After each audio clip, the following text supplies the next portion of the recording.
A cena já é familiar. Durante os últimos 22 anos, o ônibus espacial completou mais de 100 viagens ao espaço. É uma máquina de uma complexidade incrível e que obteve um sucesso igualmente incrível. Ela opera no limite da capacidade tecnológica. A exploração do espaço pelo homem parece bem rotineira, mas trazer uma tripulação de volta à Terra com segurança é sempre um desafio perigoso e complexo. Ao penetrar na atmosfera a uma velocidade 25 vezes superior à do som, o atrito com o ar eleva a temperatura do ônibus espacial a cerca de 1.500 graus centígrados. Somos nós que estamos brilhando assim? Somos sim. Há milhares de coisas que podem falhar, causando uma catástrofe. E no dia 1º de fevereiro de 2003, isso aconteceu. Voltando para casa, desafiando a atmosfera.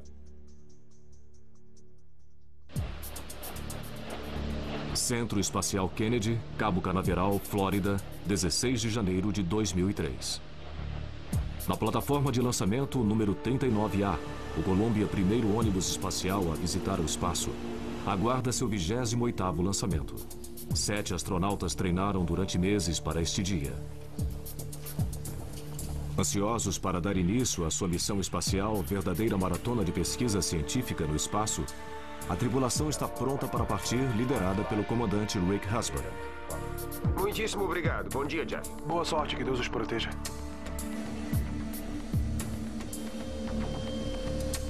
Sequência automática de partida autorizada. Os computadores de bordo do Columbia passam a ter controle primário sobre todas as funções críticas do veículo. 10, 9, 8, 7. Autorizada a partida do motor principal. 5, 4, 3, 2, 1. Ignição positiva dos foguetes auxiliares. E o Columbia decola. Às 10h39 da manhã, o Columbia e sua tripulação rasgam o céu azul claro do amanhecer. O Columbia está virando para atingir o azimuth correto de 39 graus de inclinação em órbita. Em apenas 8 minutos e meio, o Columbia queima quase 2 milhões de quilos de combustível e atinge a sua órbita a cerca de 300 quilômetros acima da superfície da Terra.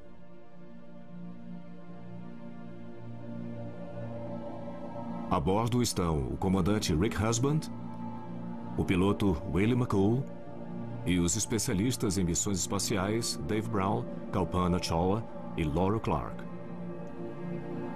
Estão também fazendo parte da missão o comandante da carga Mike Anderson e o especialista em cargas espaciais Alan Vermon, da Agência Espacial Israelense. Durante as 2 semanas seguintes, eles trabalharam 24 horas por dia em 2 turnos que se alternavam. Conduziram um número recorde de 80 experiências, todas dedicadas à pesquisa nas ciências físicas, biológicas e espaciais. A missão foi um tremendo sucesso.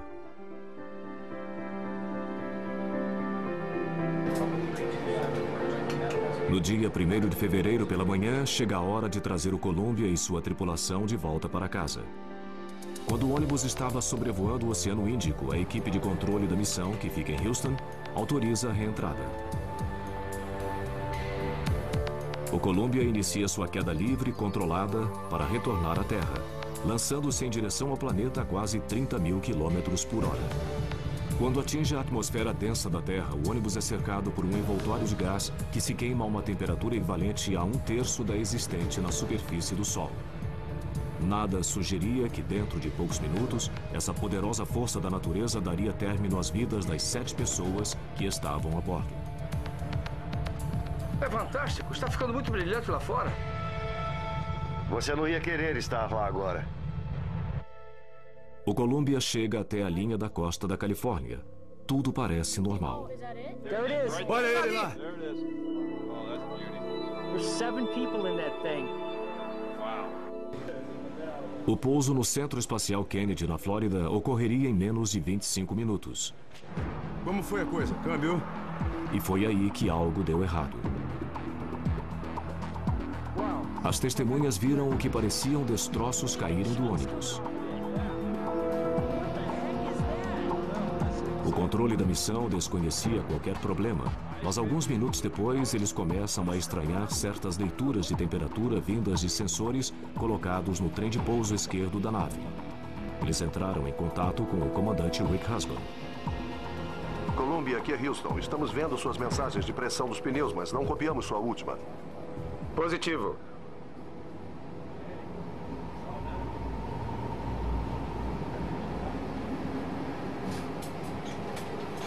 E aí, silêncio. Havia acontecido o inimaginável. O Columbia desintegrou-se no céu sobre o Texas.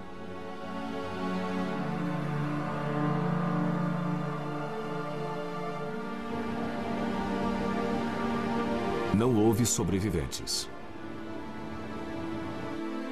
Para um país que já estava emocionalmente perturbado pelas ameaças de terrorismo e uma possível guerra contra o Iraque, a perda do Columbia e seus 7 tripulantes foi um golpe devastador. O senador Bill Nelson, eleito pela Flórida, é membro da Comissão de Comércio, Ciência e Transporte do Senado norte-americano. Ele já foi astronauta do ônibus espacial. Os eventos de 1º de fevereiro trouxeram tristes memórias a ele. Eu me sinto totalmente desamparado. Me lembra de como eu me sentia há quase que exatamente 17 anos, quando vimos as imagens da explosão do Challenger, que ocorreu apenas 10 dias depois de eu ter retornado à Terra. Eu vi aquilo tudo cair sem qualquer possibilidade de recurso no Oceano Atlântico. Desta vez, 17 anos depois, estamos vendo os pedaços do Columbia caírem inapelavelmente na Terra.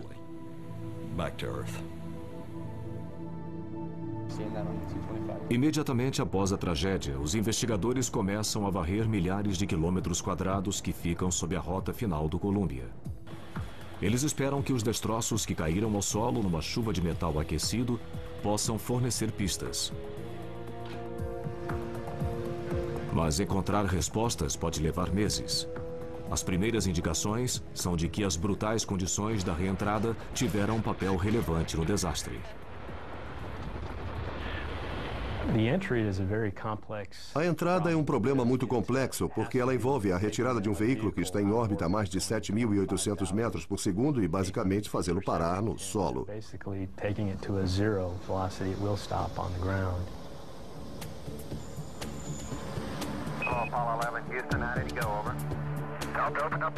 A possibilidade de uma catástrofe durante a reentrada preocupa os engenheiros e cientistas desde os primórdios das viagens espaciais.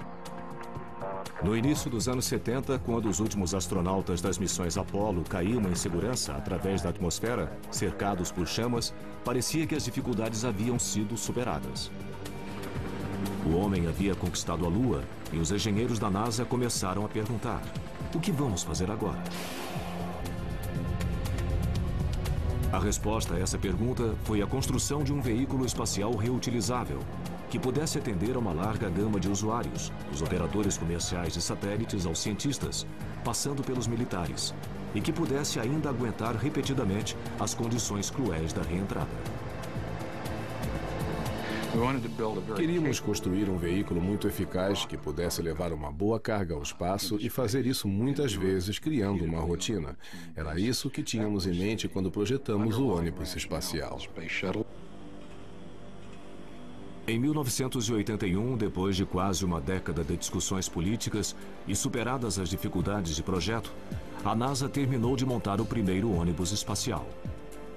O ônibus espacial tem um porte semelhante ao de um jato comercial DC-9 e comporta tripulações de até 10 astronautas e cientistas em viagens de ida e volta ao espaço. Seu compartimento de carga é capaz de transportar cerca de 30 toneladas e tem espaço suficiente para carregar satélites para a condução de experiências científicas e serve ainda como plataforma para a construção da Estação Espacial Internacional. Mas para garantir o retorno seguro da carga e da tripulação, o ônibus não pode simplesmente deixar sua órbita e cair no oceano, como faziam as cápsulas Apollo que o antecederam. Uma vez dentro da atmosfera, ele deve planar por milhares de quilômetros e pousar numa pista normal. Sua sustentação é fornecida pelas asas em delta, capazes de resistir a velocidades hipersônicas. Na primavera de 1981, o protótipo passou com louvor pelo teste final.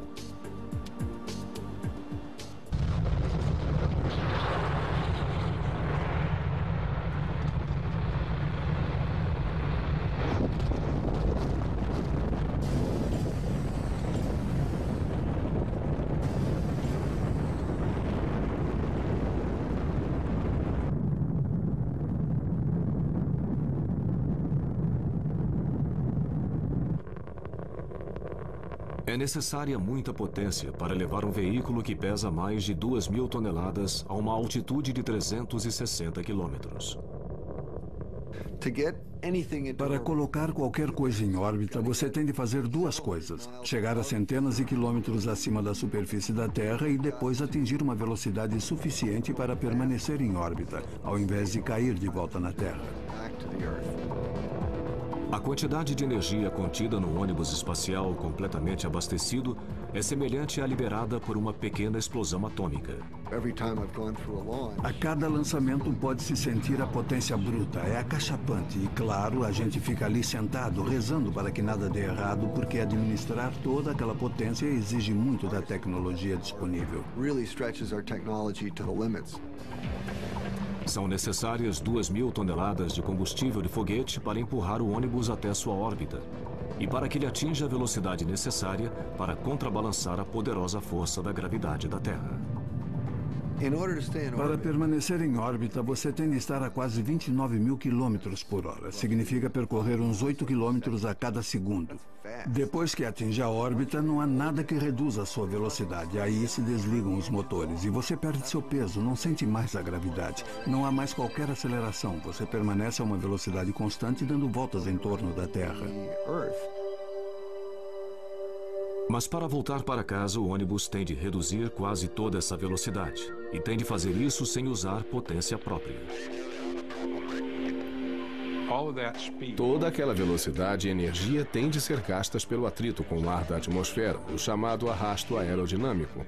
É a única maneira de perder a velocidade. Se você estiver numa canoa e colocar a lâmina do remo em posição perpendicular ao casco da canoa, isso reduz a velocidade do bote e a isso se chama de arrasto. A diferença é que o ônibus está se deslocando pela atmosfera a 25 vezes a velocidade do som. Bater em moléculas de ar a uma velocidade dessas cria um atrito tremendo e forma gases superaquecidos. Durante a reentrada, você está atravessando a atmosfera a milhares de metros por segundo. Você está a uma velocidade hipersônica.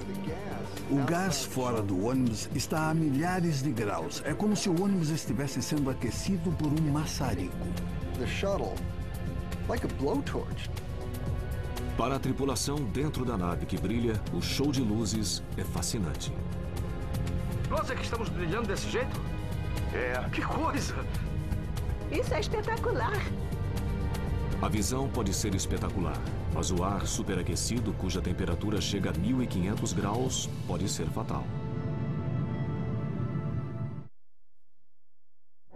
No dia 1º de fevereiro de 2003, os 7 astronautas que estavam a bordo do ônibus espacial Columbia perderam suas vidas quando retornavam à Terra. Essa foi a primeira tragédia enfrentada pela NASA durante um procedimento de reentrada. Conduzir um veículo sem motor, que se desloca a 8 km por segundo, para fora de órbita e levá-lo até uma pista de pouso pré-determinada do outro lado do mundo, não tem nada de rotineiro. As antigas cápsulas Mercury, Gemini e Apollo eram equipadas com paraquedas. Podiam aterrissar em qualquer ponto do oceano e por isso o alvo delas era enorme. Já com o ônibus, ou você pousa numa pista e tem que ser uma pista bem longa, por isso você só pode pousar num número limitado de pistas em todo o mundo ou vai se dar mal. Para voltar para casa, o ônibus utiliza a força da gravidade para conduzi-lo até a atmosfera. Mas para deixar a sua órbita e começar sua descida em direção à Terra, o ônibus ainda precisa perder velocidade, mas não muita. Para alterarmos nossa órbita o suficiente para que a parte mais baixa da órbita intercepte a atmosfera, temos que reduzir a velocidade por apenas umas poucas centenas de metros por segundo. É só um pequeno percentual e é uma alteração bem pequena em termos de energia total, mas é o que muda tudo, porque uma vez que a órbita intercepte a atmosfera, você começa a esbarrar numa porção de moléculas de ar que criam muito atrito e fazem você perder velocidade rapidinho.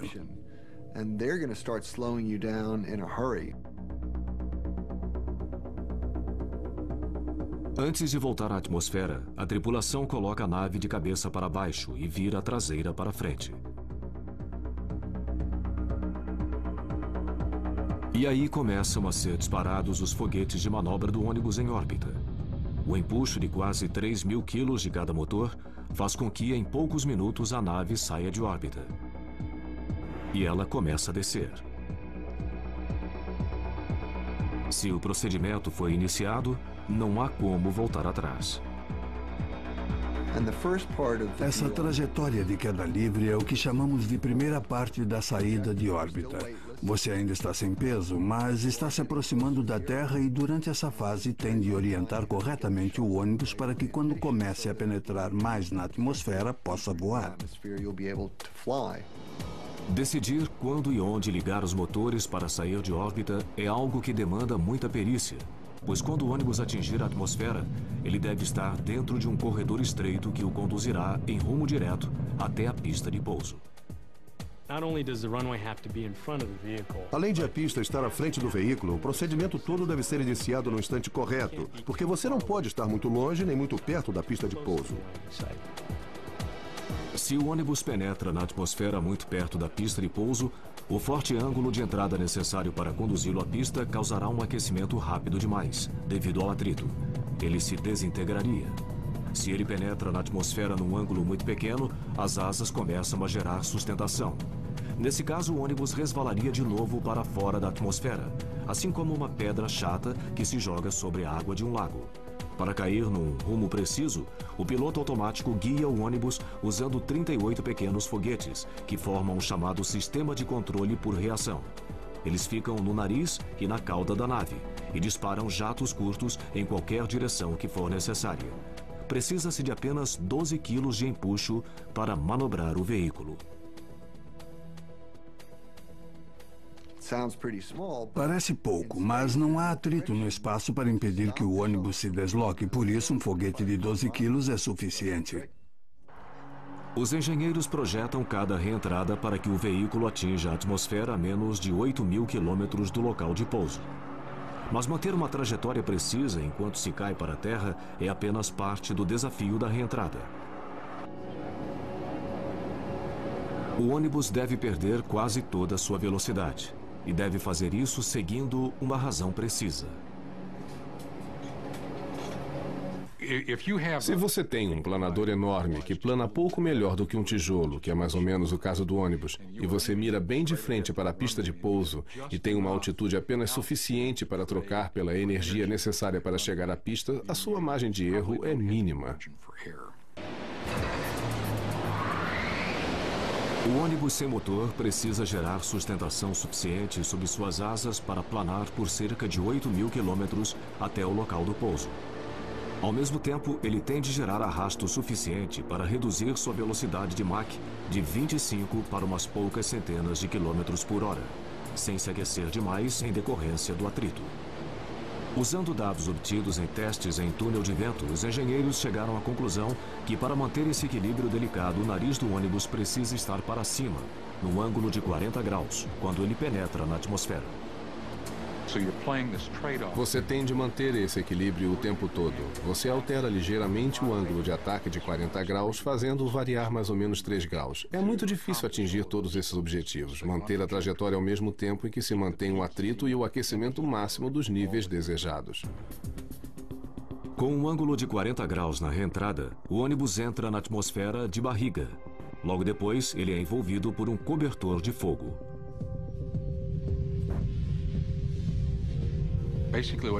O que acontece é que você vem tão depressa que se forma uma onda de choque. É como uma marola que se forma na proa de um navio, mas amplificado umas 10.000 vezes.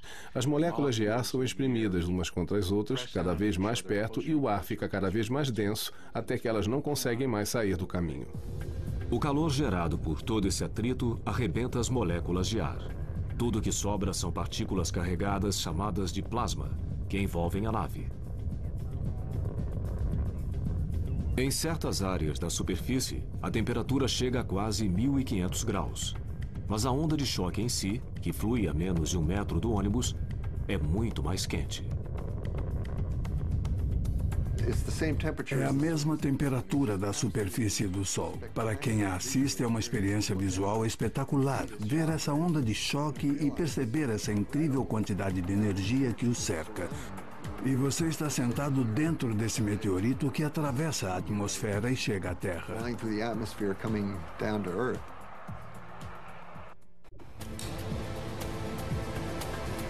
Para um veículo cuja estrutura básica é feita de liga de alumínio, parecida com as usadas em aviões, a exposição a esse nível de calor seria catastrófica. O alumínio começa a se derreter a algumas centenas de graus apenas. Acima de 540 graus ele se mantém derretido. Para proteger a nave e sua tripulação, os engenheiros tiveram de inventar uma maneira para isolar a estrutura desse calor mortal.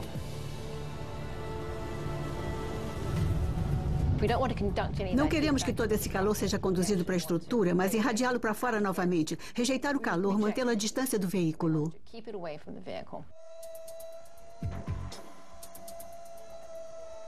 E isso requer um sistema de proteção térmica capaz de resistir a temperaturas de até 1.500 graus. No caso do ônibus espacial, esse material deve ser reutilizável, uma coisa que não havia ocorrido antes.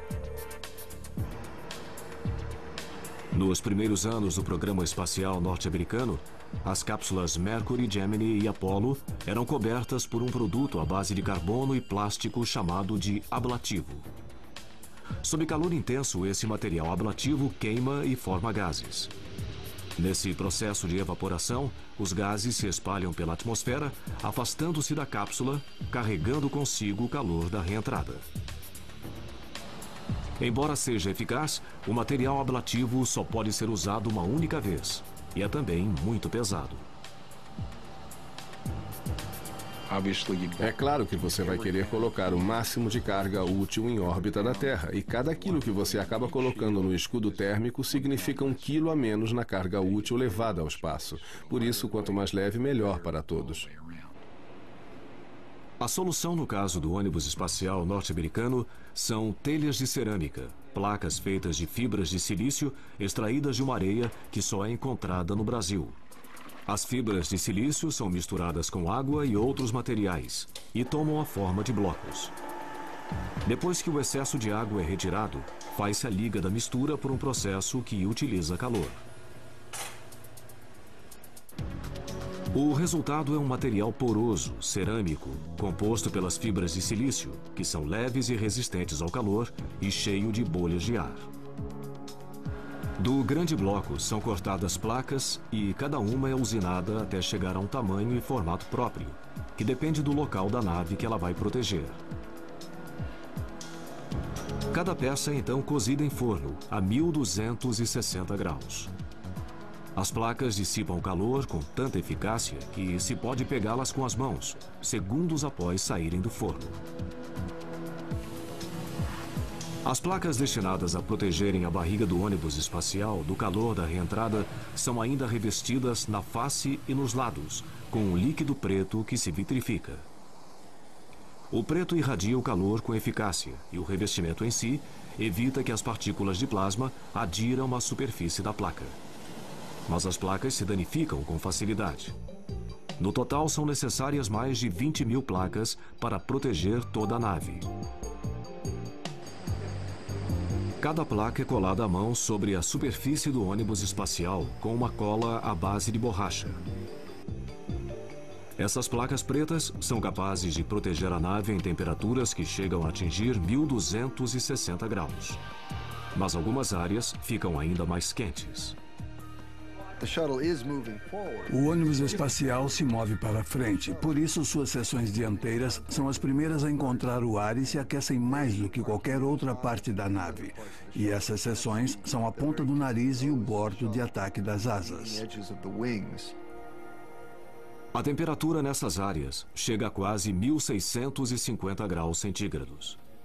Placas de cerâmica expostas a uma temperatura dessas simplesmente se desintegram. Por isso, os engenheiros desenvolveram um material composto que não é poroso chamado de carbono-carbono reforçado, ou RCC. Essas peças fáceis de identificar por sua cor cinza são maiores e mais fortes e podem resistir a temperaturas muito mais altas do que as placas pretas. O ponto negativo é que elas são muito mais pesadas e não faria sentido cobrir a nave toda, pois ela não sairia do chão. Por isso, seu uso é restrito às partes que ficam mais quentes durante a reentrada.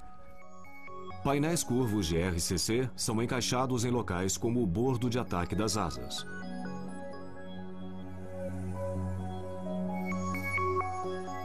Fitas de vedação chamadas de T-seals são usadas para preencher os espaços entre os painéis. Atrás dos painéis fica o material de isolamento, a última barreira usada para evitar que o calor atinja a asa, que é de alumínio. Esse sistema de proteção térmica é exigido ao máximo assim que o ônibus espacial penetra na atmosfera.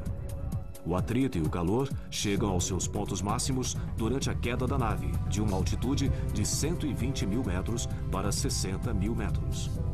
É também nesse trajeto que o ônibus deixa de ser uma nave espacial e assume o comportamento de um avião convencional. Na medida em que o ar se torna mais denso, os flaps das asas e o leme começam a atuar. Usando o ar para manobrar como um avião, o ônibus espacial consegue perder mais velocidade. Ele inicia uma série de manobras chamadas de curvas em S.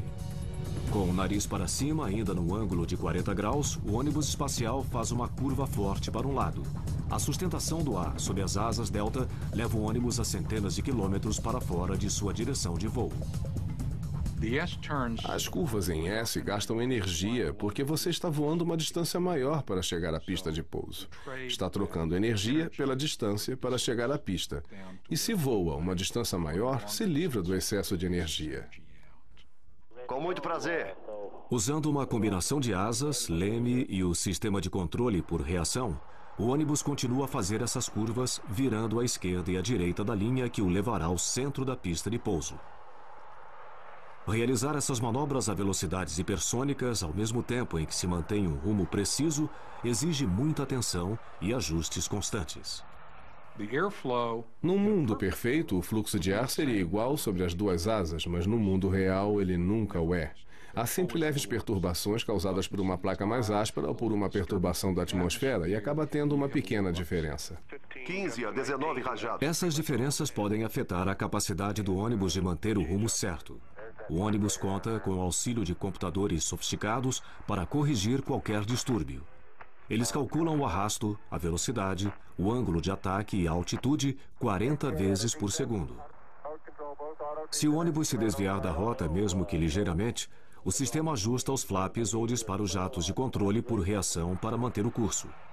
Quando o ônibus se aproxima do local de pouso e sua velocidade passa a ser menor do que a do som, o ângulo de ataque de 40 graus é reduzido consideravelmente, mas a administração da energia continua a ser crítica. Você está na rota e o equilíbrio de energia está correto. Ainda falta 1 minuto e tudo parece perfeito. Os engenheiros e os pesquisadores se valem mais uma vez de testes em túnel de vento para determinar o ângulo de ataque correto para o pouso. Eles descobriram que se o ângulo de ataque do ônibus é reduzido para 0 grau, o ângulo utilizado pelos aviões comerciais, o fluxo de ar não cria o arrasto necessário. O ônibus pousaria com velocidade excessiva, ou ele voaria por sobre a pista toda, ou destruiria seu trem de pouso quando tocasse o solo.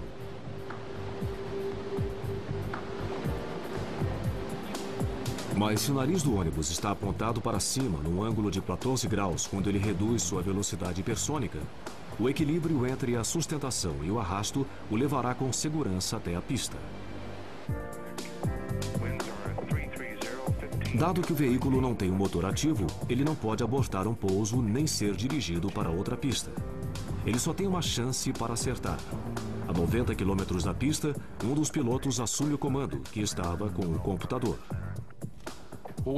A nossa experiência de muitos anos mostra que o computador pode realmente controlar as velocidades hipersônicas com mais precisão do que um piloto faria, já que a altitude é menor, ocorre o oposto. Um piloto executa melhor as manobras de aproximação final.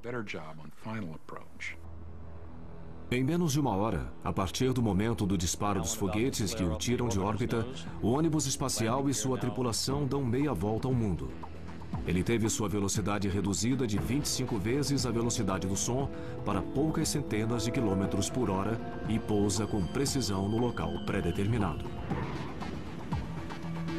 É uma cena que já foi repetida 111 vezes desde 1981.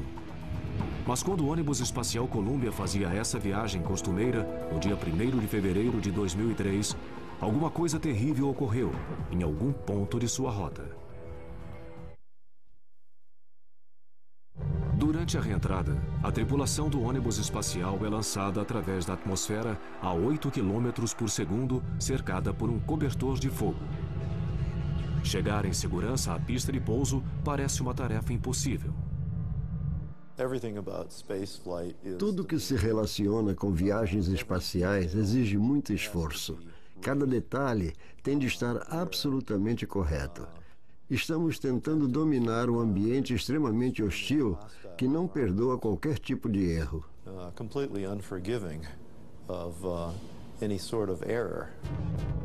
Mas nunca se havia perdido um ônibus espacial durante a reentrada, até a manhã do dia 1º de fevereiro de 2003. O Columbia e os 7 astronautas que estavam a bordo mergulhavam para o local de pouso no Centro Espacial Kennedy, no estado da Flórida. Mas por volta das 9 horas da manhã, horário da costa leste dos Estados Unidos, ocorreu um desastre. O Columbia, que foi o primeiro ônibus espacial da NASA a voar no espaço, despedaçou-se no céu do Texas, viajando a mais de 20 mil quilômetros por hora. Milhares de pesquisadores varreram a região sudoeste dos Estados Unidos à procura de destroços. Enquanto isso, os empregados da NASA reconstruíam meticulosamente cada momento da missão da Columbia. Uma pista encontrada durante a análise do lançamento do ônibus espacial, ocorrido 2 semanas antes, no dia 16 de janeiro. As imagens de vídeo mostram que 82 segundos depois da decolagem, uma peça de espuma, com um comprimento de 61 centímetros e uma largura de 38 centímetros, caiu do tanque de combustível externo. Essa peça bateu na parte inferior esquerda do Columbia. Ela parece ter atingido os painéis de RCC do bordo de ataque da asa, os painéis que protegem a estrutura de alumínio da nave do intenso calor da reentrada. Os engenheiros tomaram conhecimento de que essa peça havia atingido o ônibus espacial no dia seguinte ao do lançamento, mas era comum a queda de peças de espuma do tanque externo de combustível durante o lançamento. Mas isso nunca causou danos de monta e nada fazia crer que fosse diferente dessa vez. O tanque externo tem um comprimento de 47 metros e contém mais de 680 toneladas de combustível super resfriado. O exterior do tanque é coberto por uma espuma cor laranja que ajuda a manter baixa temperatura. Às vezes aparecem bolhas sob a espuma, depois que ela é aplicada. São bolhas cheias de ar úmido. Durante o lançamento, quando aumentam a velocidade e a altitude do ônibus espacial, as temperaturas variam bastante ao longo do exterior do tanque. As bolhas presas na espuma se expandem, rompendo a espuma que cai.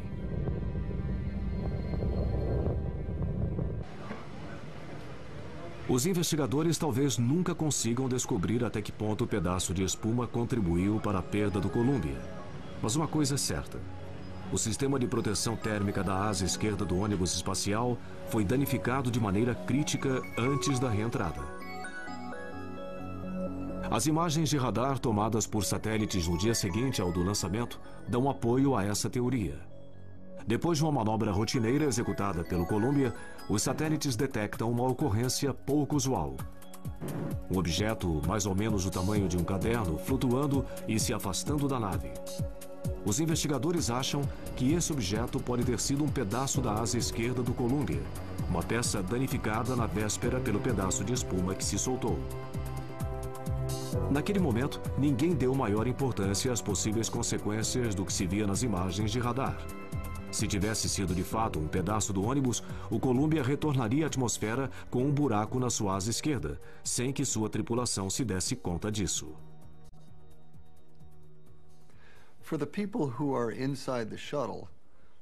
Quem está dentro de um ônibus espacial pode ver certas partes da nave, mas não pode ver outras. Se você tem um braço manipulador a bordo, equipado com uma câmera de vídeo, pode ver partes do ônibus que não são visíveis de dentro da cabine. Como nessa missão não estavam previstos passeios no espaço, o braço manipulador que poderia ser usado para a inspeção de danos não estava a bordo do Columbia. No sábado, dia 1º de fevereiro, o controle da missão se prepara para trazer a tripulação de volta. Às 8h15 da manhã, começam a serem disparados os foguetes do sistema de controle por reação. 2 minutos e 38 segundos depois, o ônibus espacial inicia sua queda livre, controlada, em direção à Terra. Com o veículo viajando a cerca de 29 km por hora, o computador de bordo dirige o veículo para o corredor estreito que o levaria à pista de pouso. O nariz da nave ainda está levantado, no ângulo de 40 graus. Ao sobrevoar o Havaí, a 120 mil metros de altitude, o ônibus espacial penetra na atmosfera e começa a se aquecer. Dentro do Columbia, a reentrada parece estar ocorrendo como prevista. Os 4 tripulantes que estão sentados na cabine de pilotagem ficam maravilhados com o show de luzes. É fantástico, está ficando muito brilhante lá fora. É. Mas o problema já começa a ocorrer lá fora. Às 8 horas 48 minutos e 39 segundos, a leitura de sensores colocados atrás de um dos painéis de RCC da asa esquerda indica um aquecimento anormal. Mas essa leitura só é registrada no gravador de dados do computador de bordo do Columbia. Ninguém sabia desse aumento de temperatura até que o gravador foi recuperado num morro no Texas, muitas semanas depois. O aumento de temperatura é consistente com a entrada de plasma por uma abertura na asa esquerda do ônibus espacial. Ao se aproximar da linha da costa da Califórnia, o Columbia inicia uma série programada de curvas em S para perder mais velocidade. A nave está agora no ponto máximo de aquecimento e a brecha na sua asa deve estar se expandindo. No controle da missão, os computadores detectam um acréscimo mínimo de temperatura na linha de óleo de freio do trem de pouso principal esquerdo. Mas a variação é muito pequena para sugerir que ocorreria um desastre. Quando o ônibus espacial sobrevoa os céus da região oeste dos Estados Unidos, algumas testemunhas presenciam uma visão horrível. Há destroços em chamas se soltando da nave. Olha aqueles pedaços caindo dele. Que diabo é aquilo? Eu não sei. Os 7 astronautas a bordo provavelmente não estavam sabendo que o ônibus espacial estava se desintegrando. Com o plasma continuando a penetrar, é provável que a estrutura de alumínio da asa tenha começado a empenar.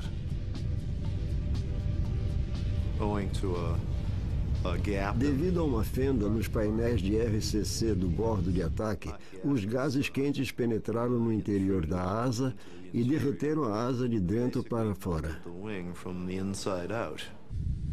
A asa começa a perder seu formato aerodinâmico. As placas e outros materiais se soltam. Ainda assim, os jatos do sistema de controle mantêm o Columbia na rota. Sobre o estado do Novo México, o veículo vira para a esquerda, como planejado. A essa altura, o plasma chega ao poço da roda do trem de pouso esquerdo. A pressão do pneu do Columbia vai a 0. Os alarmes começam a soar. O controle da missão entra em contato com o comandante Rick Husband. Columbia, estamos vendo suas mensagens de pressão dos pneus, mas não copiamos a sua última. Positivo. Cessa toda a comunicação. De acordo com os dados recuperados, menos de 1 minuto depois, os jatos do sistema de controle por reação perdem a batalha e já não conseguem manter o Columbia e sua tripulação na rota. Se há deformação estrutural permanente por calor, ela torna totalmente impossível controlar o veículo. E é muito provável que ocorra um movimento de rolagem ou de cambalhotas, destruindo o veículo. Foi o pior que poderia ocorrer. Uma fenda no sistema de proteção térmica do ônibus espacial resultou numa catástrofe. Os destroços se espalharam por milhares de quilômetros quadrados. E 7 astronautas perderam a vida.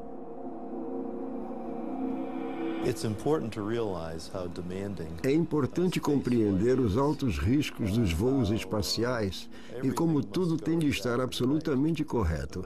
Infelizmente, nós estávamos acostumados a presenciar uma série de milagres durante os quais, de muitas milhares de coisas que podiam dar errado, nada dava errado. Até que se chegou a um dia de má sorte.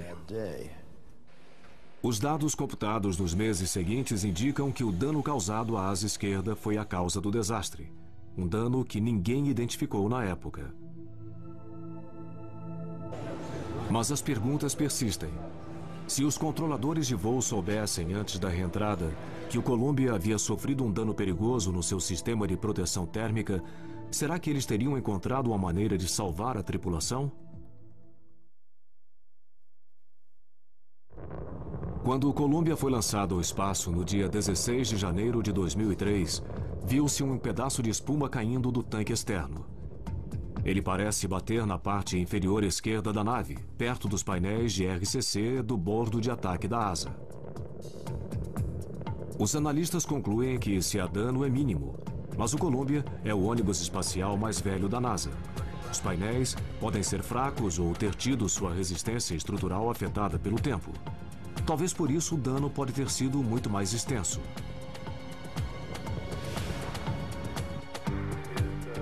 A pergunta persiste. Mesmo que os controladores da missão estivessem a par do dano antes de a nave retornar à Terra, eles poderiam ter salvo a tripulação? Em meados de 2003, as autoridades da NASA anunciaram que talvez tivesse sido possível enviar uma missão de resgate. O ônibus espacial Atlantis estava sendo preparado para seu próximo voo e poderia ser lançado rapidamente. Uma vez em órbita, o Atlantis poderia se encontrar com o Columbia, que estava danificado. Mas passar uma tripulação de uma nave para outra em órbita é uma manobra complicada e perigosa. Nunca havia sido tentada antes. Até hoje não há como reparar as placas de cerâmica nem os painéis de RCC que protegem os bordos de ataque das asas com a nave ainda em órbita. Mas será que o Columbia poderia ter ancorado na Estação Espacial Internacional e esperar uma solução para o problema? Embora 95% das missões tenha a ver com a Estação Espacial, a última missão do Columbia não o levaria até ela. A quantidade de combustível que havia a bordo não era suficiente para que ele subisse para uma órbita mais alta, onde fica a estação espacial. Eu creio que os voos futuros deverão contar com alguma capacidade para reparo na estação espacial. Terão de adotar procedimentos para prever uma missão de resgate ou ter combustível a bordo em quantidade suficiente para mudar de órbita e se encontrar com a estação espacial. A comissão que investiga o acidente com o Columbia apresentou um relatório preliminar com recomendações. Em primeiro lugar, deverão ser feitas imagens do ônibus em órbita. Essas imagens detalhadas, obtidas por satélites ou do solo, devem revelar, espera-se, qualquer dano crítico antes que seja tarde demais. A comissão recomendou também que a NASA implemente um plano integrado para a inspeção do sistema de proteção térmica, antes e depois de cada missão. Os cientistas e os engenheiros continuam a desenvolver materiais novos e mais resistentes para a proteção dos ônibus e veículos futuros das duras condições encontradas nos voos espaciais. Por enquanto, as 3 naves remanescentes Atlantis, Endeavour e Discovery permanecerão no solo.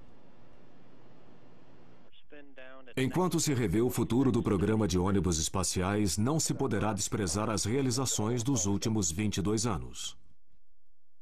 O ônibus espacial é o veículo mais extraordinário da era espacial. E eu digo isso sem medo, porque eles voaram mais e são os únicos veículos que podem ser reutilizados. Nós levamos mais pessoas ao espaço, executamos mais experimentos científicos e trouxemos de volta mais resultados científicos do que qualquer outra nave que tenha sido enviada ao espaço. Coisas como o telescópio espacial Hubble não existiriam sem um ônibus espacial. O fato de astronautas poderem repará-lo em órbita permite que o Hubble continue a ser uma peça-chave para os cientistas que desvendam os mistérios do universo. As imagens espetaculares que ele nos envia permitiram que se estudasse de forma inédita a formação de nosso sistema solar e as origens da vida na Terra. Apesar dos riscos inerentes ao envio de pessoas ao espaço, os astronautas e os cientistas acreditam que os benefícios que resultarão da continuação da exploração do espaço são maiores do que os riscos a ela inerentes. Os humanos são curiosos. Nós gostamos de saber sempre o que se esconde por trás de cada morro. Isso vai fundo no nosso senso de humanidade e se um dia perdermos a atração pelo desconhecido, eu acho que reduziríamos nossas possibilidades e eu espero que isso não ocorra nunca. Enviar pessoas ao espaço nos permite fazer coisas que as máquinas não podem fazer.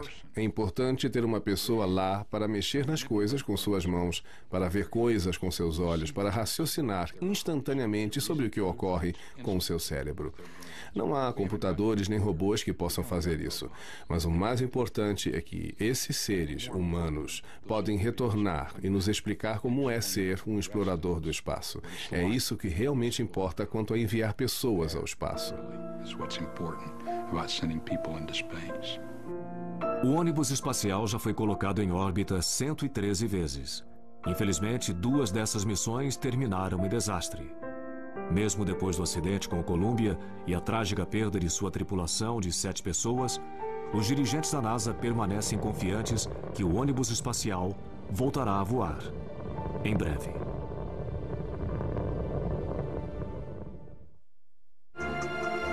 Versão brasileira Sincrovídeo.